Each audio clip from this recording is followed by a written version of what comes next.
Chicos, buenos días. En este primer tema de comunicación de este nuevo bimestre, vamos a ver el tema de la charla radial. Es un tema que está conectado con la capacidad de expresión oral, así que empezamos a conocer sus detalles. Una charla radial, por definición, es un tipo de narración oral y consiste en que tú con un grupo de compañeros conversen en torno a un suceso, en torno a una situación básicamente problemática, un caso o un tema cualquiera, pero siempre y cuando sea de interés social y que conversen en una emisora radial. Entonces, una charla radial es una conversación que se establece entre un conjunto de personas que empiezan a dialogar en torno a un acontecimiento que ha ocurrido y que es de interés público o social, ¿no?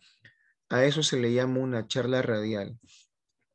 Más o menos para que elaboremos una pequeña comparación más ilustrativa de cómo sería una charla radial, imagina que tú y un grupo de compañeros se reúnen en un aula y empiezan a platicar, empiezan a conversar y también a intercambiar puntos de vista en torno a un robo que ha ocurrido en su comunidad, ¿no? Cada uno manifiesta su opinión de modo ordenado, sin interrumpir al compañero. Entonces, si eso tú lo trasladas a una emisora de radio, el público que encienda la radio podría escuchar su conversación sobre ese acontecimiento en torno al cual ustedes están platicando. Eso es exactamente una charla radial, no es una conversación entre dos o más personas que empiezan a discutir, a emitir sus puntos de vista, a contrastar sus opiniones en torno a un tema que ha ocurrido en el ámbito social. Ahora, ¿qué objetivos posee una charla radial? El primer objetivo, lo vemos ahí, es presentar la información detallada sobre un tema, porque lo ideal es que los que participen en una charla radial sepan exactamente qué pasó, sean conscientes de todas las implicancias que ese tema, que ese suceso que están narrando ha arrastrado consigo. Entonces, mientras tú mejor estés enterado de lo ocurrido, la charla radial será mucho más exacta para tu oyente. Número dos, utilizar recursos del medio. Te dicen que esto la hace atractiva. ¿A qué tipo de recursos se están refiriendo? Recursos como, por ejemplo, el uso de periódicos al momento de que ustedes están conversando, ¿no? Pueden, por ejemplo, ahí coger un periódico y mencionar un titular o cómo cierto diario ha presentado el acontecimiento, entre otros tipos de recursos más, ¿no? Por ejemplo, entrevistas a testigos, ¿no? Puedes tú utilizar todo tipo de recursos para que tu charla sea mucho más exitosa, más completa y brinde una mejor información. Debe estar argumentado para captar la atención del oyente. Por ejemplo, en una charla radial no solamente se permite informar sobre lo ocurrido, también puede que tú como participante, como dialogante, emitas alguna opinión sobre lo ocurrido. Entonces, la charla radial es un poquito tanto de información como de argumentación, porque cada uno está libre de opinar. Eso sí, ¿no? Si vas a opinar, si vas a emitir una opinión, lo recomendable es que tú estés preparado. Eh, Siempre, cada vez que uno emite una opinión, debe utilizar argumentos convincentes para que el oyente se convenza de que lo que tú estás manifestando es cierto, ¿no?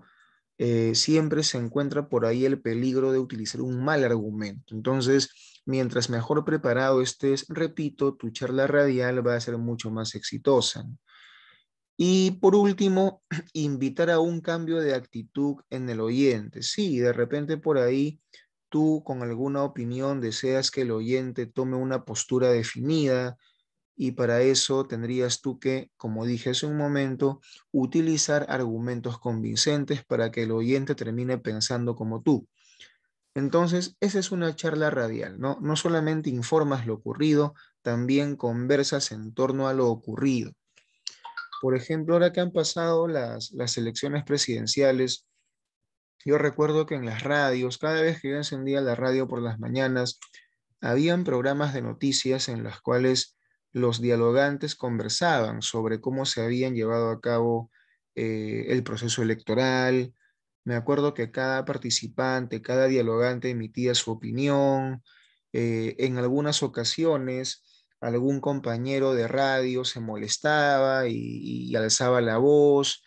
Bueno, esa no es la manera, pero digamos que ese es un ejemplo de charla radial. En este caso, no mediada de modo alturado, ¿no? Porque nadie tiene por qué elevar la voz si tú manifiestas un parecer, pero eran charlas radiales que se enfocaban en el contexto o en la coyuntura política del momento.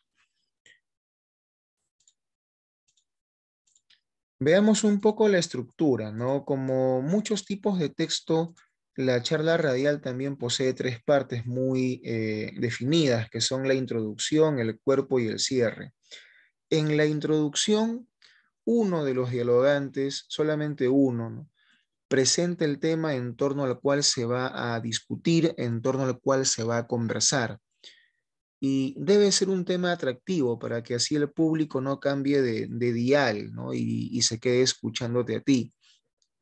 Ya recién en el cuerpo se hacen dos cosas, ¿no? Uno, cada dialogante manifiesta su opinión sobre lo ocurrido y número dos, también se contrastan o se comparan las opiniones de cada uno, ¿no? Lo que se llama la contraargumentación. Entonces, hasta aquí tenemos dos factores, ¿no? En la introducción, uno de los dialogantes presenta el tema, de repente por ahí dice qué tan importante o tan relevante resulta ser en la sociedad. Y en la parte del cuerpo ya empieza la conversación en sí, ¿no? La charla, que debe ser siempre alturada, con respeto, y también está ahí la contraargumentación, ¿no? Si por ahí tú deseas rebatir la opinión de un dialogante que está a tu costado, ¿no? Ya en el cuerpo tú usas todos los recursos que hace un momento mencioné, utilizas ejemplos, utilizas manifestaciones de algún testigo, encuestas, titulares de diarios que están a tu costado, ya tú utilizas todo lo que tú desees, ¿no? Y en el cierre ya otra vez uno de los dialogantes, de repente el mismo que hizo la introducción, eh, como que sintetiza las ideas generales a las cuales han llegado todos ustedes, ¿no? O sea, dice, ¿no? En conclusión, hemos llegado a las siguientes ideas, ¿no? Y todo lo va a sintetizar, solamente lo más importante nada más, ¿no? Ahora, acá también te dan algunos datos que son los siguientes. Te dicen que recuerdes que el comunicador que se expresa con naturalidad es capaz de adaptarse a cualquier circunstancia y llega con el sentimiento que desea imprimir a través de sus mensajes. Aquí te están recomendando que si tú participas alguna vez en una charla radial, que siempre seas natural, que te expreses con mucha naturalidad. Pero ojo, para que tú te expreses con naturalidad, el requisito más importante es que tú domines el tema. Si tú ingresas a la charla radial sin haberte enterado bien de lo ocurrido, ¿no? O del punto en torno al cual van a debatir, entonces no te vas a expresar con esta naturalidad que aquí te están recomendando, ¿no? Te vas a trabar, vas a tartamudear tal vez, te vas a quedar callado y esos espacios de silencio en una radio son realmente incómodos, ¿no? En una radio siempre se fluye con mucha naturalidad y para eso hay que dominar el tema. Te dicen también en torno al locutor de radio, ¿no? ¿Qué cualidades debe tener? Bueno, recuerda que los que participan en una charla radial básicamente son locutores de radio, ¿no? Y las cualidades que estas personas comúnmente tienen son las siguientes, ¿no? Pronuncian bien las palabras, ¿no? Y las entonan bien, ¿no? Tienen un buen tono de voz. Sobre todo la pronunciación, el léxico, tienes que dejarte entender correctamente para que el oyente no tenga inconveniente en captar tu mensaje, ¿no? Y también los locutores de radio para esto practican mucho, ¿no? Dominan mucho la respiración adecuada para que así eviten que sus cuerdas vocales se resequen, ¿no? Ellos manejan mucho el tema de la respiración, ¿no? En fin, entonces ya tienen algunos recursos que dominan correctamente.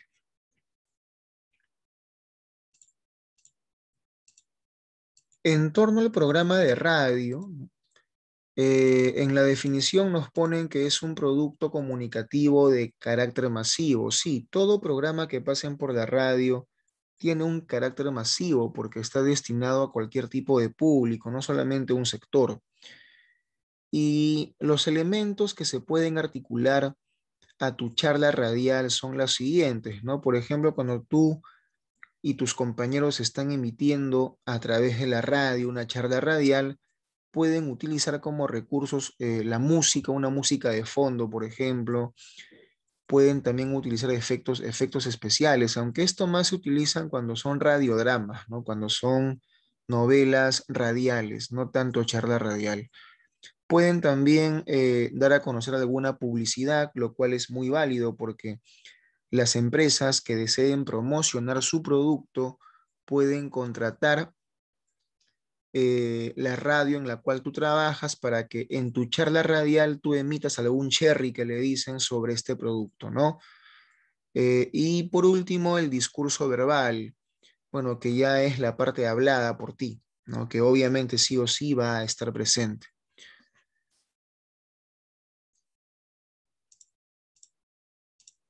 Y en cuanto a la utilidad de la radio, te dicen que la utilidad está vinculada con el ámbito social, sí, porque, bueno, es más, les cuento que hasta antes de la aparición de los televisores, ¿no? Los televisores más o menos en el Perú aparecen en los años 50, 60. La gente simplemente se enteraba de lo ocurrido en el país por la radio, ¿no? La radio era el principal medio informativo del Perú. Entonces, ámbito social, de hecho, que sí va a haber, ¿no? El uso de la radio. Hoy en día no se ve tanto, hoy en día más se usan los televisores y las computadoras, pero las radios tienen una repercusión social muy importante. Y también es una herramienta en el campo educativo y en el campo de la proyección social. En el campo educativo, porque obviamente forma parte de la formación de las personas, ¿no? Y de proyección social, porque obviamente esa formación está destinada a forjar un país mucho más sólido y coherente. Entonces la radio es un elemento importante que hoy en día, como dije hace un momento, ha velado un poco esa importancia que ha tenido antaño, pero todavía sigue ahí, persistiendo. Bueno, chicos, eso es todo. Ya cualquier detalle lo vemos por el Zoom. Muchas gracias por su atención. Cuídense mucho.